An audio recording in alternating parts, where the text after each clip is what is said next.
죄 있는 자들아 이리로 오라.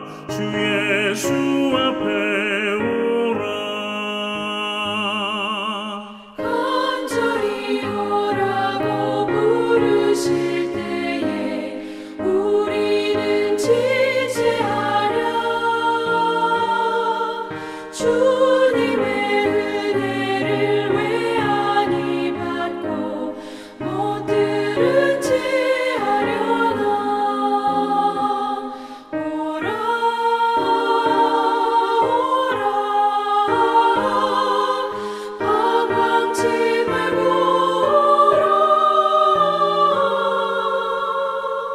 죄 있는 자들아 이리로 오라. 주 예수 앞에 오라.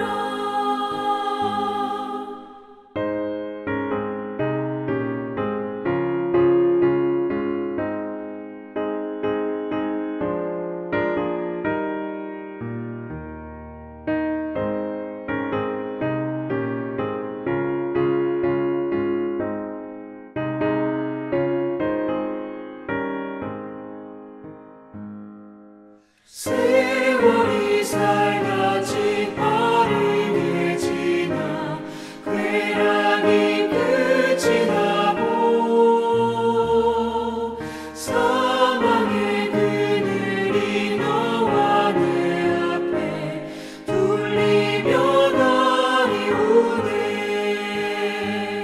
오라 오라 방황치 말고 오라. 죄 있는 자들아 이리로 오라. 주 예수 앞에 오라. 우리를 위하여 예비해 두신 영원한 집이 있어. 죄 많은 세상을 떠나게 될 때 영접해 주시겠네. 오라 오라 방황치 말고 오라. 죄 있는 자들아 이리로 오라. 주 예수 앞에 오라. 오늘 우리에게 주신 하나님의 말씀은 누가복음 15장 11절부터 32절의 말씀입니다. 신약성경 121쪽입니다.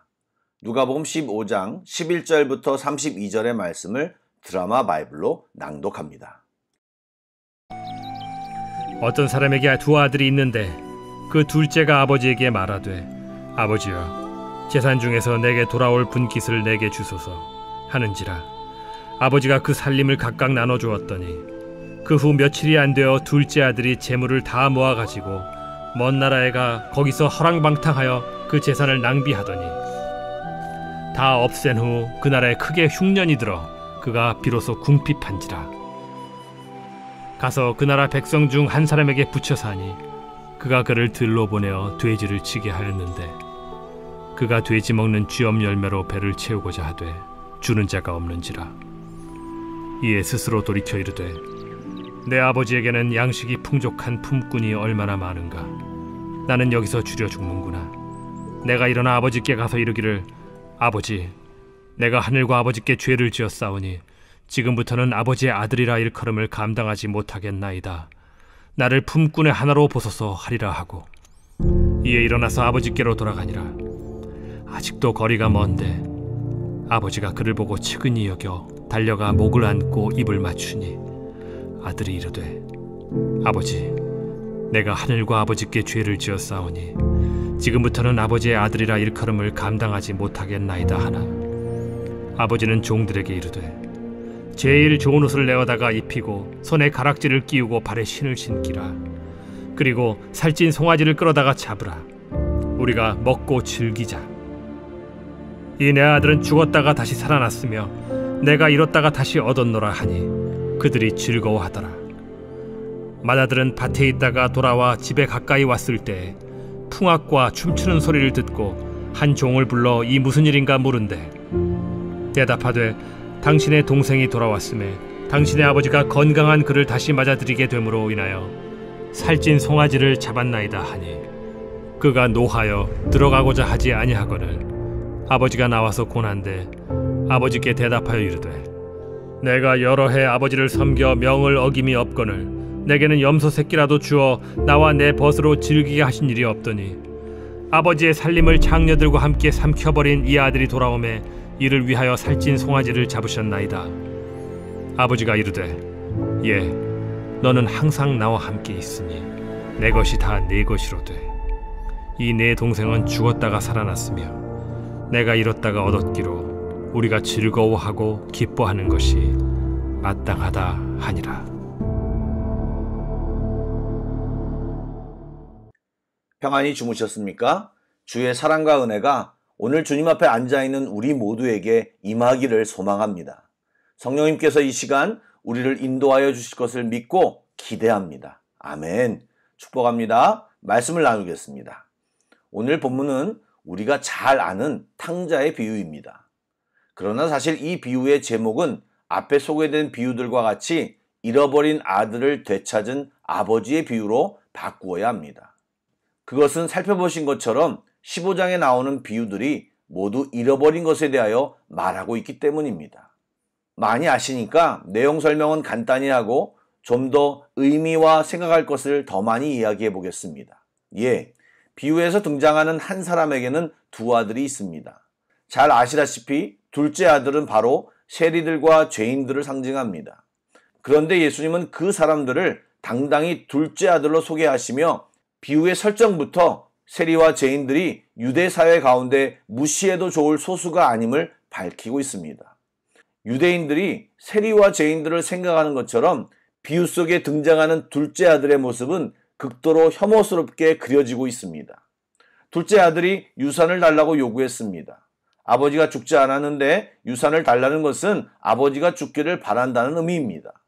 또 율법 규정에서 벗어나 마음대로 살려고 먼 곳, 즉 이방인의 땅으로 간 것입니다. 이것은 유대인으로서 말도 안 되는 행동입니다. 더구나 유대인들이 부정하게 생각하는 돼지 치는 일을 하고 돼지가 먹는 사료까지 먹으려 했다는 것은 유대인으로서는 구역질이 날 만한 일인 것입니다. 그런데 그것을 그대로 묘사하고 있습니다. 그런 둘째 아들이 비참한 생활 속에서 무엇을 생각합니까? 예, 내가 왜 돼지 사료인 쥐염 열매까지 먹어야 할까 고민하는 상황 속에서 돌이켜 생각한 것이 집으로 돌아가 품꾼의 하나, 즉 가족의 주변인으로라도 살아야겠다는 것입니다. 신기하게도 이런 설정은 세리와 죄인들의 실제 자의식과 별반 다르지 않은 것 같습니다. 그들은 자신들을 죄인으로 여기고 있었고 유대인 사회에서 가족이 될 수 없었기에 주변인의 위치라도 얻기를 원하고 있었습니다. 여러분, 15장 처음부터 오늘 비유까지 예수님은 하나님의 마음을 알려주려고 노력하고 있습니다. 둘째 아들은 비록 자타가 공인하는 죄인이고 이미 모든 것을 다 가지고 떠난 탕자이지만 하나님 아버지는 그 둘째 아들을 여전히 아들로 인정하고 있습니다. 여러분, 지금 돌아온 아들을 맞이하는 아버지의 모습을 머리에 그려보시기 바랍니다. 냄새가 나는 돼지를 쳐야 했던 둘째 아들, 먼 거리를 어렵게 여행한 둘째 아들, 옷차림도 남루했을 것이고 맨발로 힘없이 집으로 돌아오고 있는 둘째 아들, 그런 아들을 아버지는 먼저 보고 달려가 목을 안고 입을 맞춥니다. 저도 이번에 알았는데 유대인 관습상 달려가는 것은 있을 수 없는 일이라고 합니다. 특별히 나이가 많은 사람들 경우에는 더욱 하지 않는 행동이라고 합니다. 그럼에도 지금 이 비유에 등장하는 아버지는 아들에게 뛰어갑니다. 냄새가 나고 땀투성이고 먼지를 뒤집어 쓴 아들을 아랑곳하지 않고 안고 입을 맞춥니다. 이 입맞춤은 대충 인사하고 환영하는 의미가 아닙니다. 진정으로 환영하고 용서와 받아들임을 표현한 것입니다. 그리고 옷을 내어 입히고 손에 가락지를 끼우고 신을 신기십니다. 아버지에게는 여전히 아들이기에 아들의 신분에 걸맞는 모든 것을 회복시켜 주었던 것입니다. 여러분, 이 비유의 아버지는 오늘날 현실에 못난 아버지들처럼 죄 지었다고 너는 내 아들이 아니다 라거나 당장 꺼져 라고 말하지 않습니다. 그분은 아들이 나간 뒤로부터 돌아오기를 기다리고 계셨으며 그 기다림 끝에 축 처져 노예처럼 되어 신조차 신지 않은 아들을 보고 측은히 여기시고 아들로 다시 선언하십니다. 요즘 이상하고 못된 부모들이 많아졌지만 부모로서의 마음을 조금 아신다면 죽었다가 다시 살아났으며 잃었다가 다시 얻은 아들이 얼마나 귀한지 깨달을 수 있을 것입니다. 예수님은 이러한 하나님의 감격과 긍휼의 마음을 바리새인들과 서기관들이 알기를 원하셨던 것입니다. 여러분, 이 비유를 앞의 비유와 같은 수준으로 말했다면 이 비유는 여기서 끝내야 하는데 예수님은 첫째 아들의 행동과 아버지의 대화를 통해 하나님의 마음과 바리새인과 서기관들의 생각을 더 정확하게 직접적으로 말하기를 원하셔서 계속 비유를 이어가십니다. 밭에서 일하다가 돌아오는 듬직하고 책임감 있는 모습입니다. 그런데 이어지는 맏아들의 반응은 바로 바리새인들과 서기관들의 모습과 거의 똑같은 모습입니다. 동생의 잘못과 죄악된 행동을 모두 열거하고 정죄하기에 바쁩니다. 아무것도 묻지 않으시고 맞이하신 아버지의 모습과는 정반대입니다. 아버지는 두 아들을 똑같이 사랑하고 품으려고 노력하지만 큰아들은 그런 아버지의 사랑을 깨닫지 못한 채 불평을 하고 있습니다. 여러 해 동안 제가 아버지를 섬겼고 명을 어김없이 순종했습니다. 그것을 알고 계십니까? 그럼에도 제게는 염소 새끼도 주지 않았습니다. 라고 불평합니다. 정말 그럴까요? 그는 아버지와 함께 살면서 아버지 집에서 나오는 모든 각종 혜택을 누리고 살았습니다. 여러분, 큰아들은 비록 아버지와 같이 있고 효자처럼 보이지만 아들의 모습이 아니라 계약한 사람처럼 이야기하고 있습니다. 이것은 첫째 아들이 둘째 아들과 똑같이 아버지와 멀리 떨어진, 정확히 말하면 육체적으로는 같이 있지만 아버지의 진짜 마음을 모르고 심정적으로는 아버지와 멀리 떨어져 있는 진짜 잃어버린 아들의 모습을 하고 있는 것입니다. 이 비유에서 진짜 잃어버린 아들은 누구일까요? 둘째 아들은 이미 잃어버렸다 찾은 아들이고 돌이켜 아버지께 나온 자가 되었습니다. 그런데 첫째는 아직 잃어버린, 아직 아버지가 찾고 있는 아들인 것입니다. 여러분, 저는 이 잃어버린 아들 비유를 묵상하면서 요나서를 생각해 봤습니다. 짧게 제가 묵상한 것을 나누기 원합니다. 요나를 첫째 아들로, 니느웨 백성을 둘째 아들로 생각해 보시기 바랍니다. 죄 가운데 빠져 심판이 예정된 둘째 아들, 니느웨 백성들을 위해 첫째 아들인 요나에게 사명을 맡겨 니느웨로 보냈습니다. 그런데 하나님 아버지의 마음을 모르는 요나는 도망가다가 풍랑을 만나고 큰 물고기 뱃속에 들어가 고생하다가 회개를 합니다. 그리고 우여곡절 끝에 요나는 니느웨에 가서 하나님 말씀을 전합니다. 요나서를 보시면 사실 요나는 불성실하게 말씀을 전했습니다. 그럼에도 불구하고 니느웨 백성은 듣자마자 왕부터 그 성의 짐승까지 모두 회개를 합니다. 아이러니하지 않습니까? 요나는 하나님으로부터 직접 말씀을 들었고 하나님은 그를 설득하고자 여러 가지 것을 예비하셔서 도전을 주었는데도 온전히 변하지 못했는데 니느웨 백성은 외국 사람이 전하는 말씀이기도 하고 그들이 믿는 신의 예언도 아님에도 불구하고 온전히 회개를 이루어 예정된 심판을 중지시켰습니다. 그런데 마지막 4장을 보시면 아직까지도 제대로 변하지 않는 요나의 마음을 돌리려는 하나님의 계속된 노력을 우리는 볼 수 있습니다. 여러분, 그 상황이 오늘 본문과 흡사하지 않습니까? 사랑하는 성도 여러분, 이 시간 곰곰이 생각해 보기를 원합니다. 현재 내 모습은 첫째 아들에 가깝습니까? 둘째 아들에 가깝습니까? 둘째 아들이라면 이방 나라로 가는 중입니까? 이방 나라에 가서 흥청망청 돈을 쓰고 있는 시기입니까? 아니면 돼지 쥐염염매를 먹어야 할 만큼 영육간에 헐벗고 계십니까? 아니면 집으로 돌아가고 계십니까? 아니면 다시 아버지를 만나 감격하며 아버지 집에서 기쁨으로 살고 계십니까? 아니면 복에 겨워 다시 탈출을 꿈꾸고 계십니까? 그것도 아니면 첫째 아들처럼 몸은 아버지 집에 있는데 마음은 아버지와 멀리 떨어져 딴 생각을 하고 계십니까? 우리의 위치와 상태를 점검하시고 아버지의 사랑을 묵상하는 귀한 이 아침이 되기를 주님의 이름으로 축복합니다. 아멘. 기도하겠습니다. 좋으신 하나님, 주님이 우리를 얼마나 사랑하시는지 다시 한번 생각해 하시니 감사를 드립니다. 예, 우리는 하나님의 존귀한 자녀입니다. 때로 헤매고 죄 가운데 있기도 하고 늘 성실한 모습으로 있지 못해도 내 안에 여전히 탈출을 꿈꾸고 있어도 여전히 사랑하시고 변하기를 기다리시며 기대하시는 주님을 묵상하며 이 시간 감사를 드립니다. 이 주님의 마음을 조금이라도 알게 하시고 그 마음에 닮아가는 저희들 되게 하여 주시며 겸손케 하여 주시옵소서.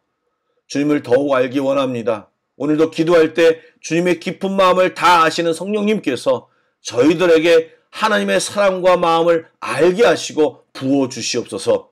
예수님의 이름으로 기도드립니다. 아멘. 계속해서 찬양 한 곡을 묵상하시고 합심기도와 개인기도로 나아가겠습니다.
아버지, 나의 영혼을 주께 부탁드립니다. 아버지, 나를 안으시고 바라보시는 아버지,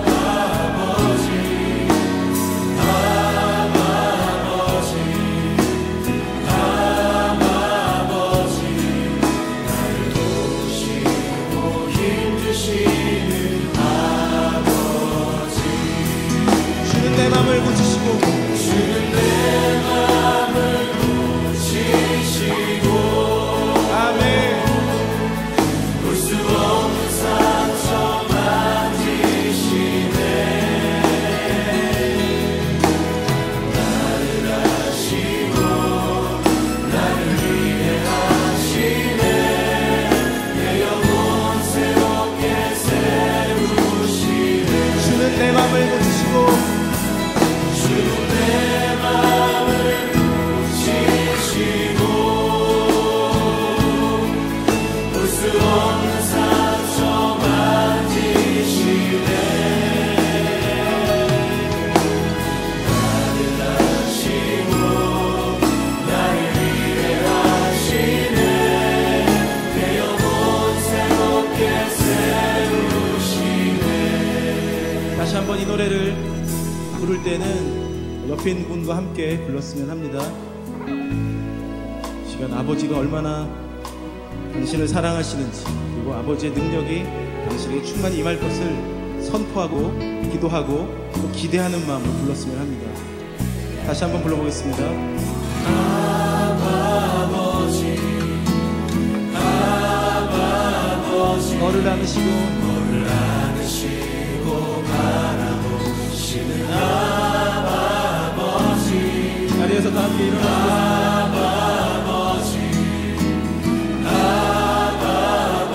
너를 도우시고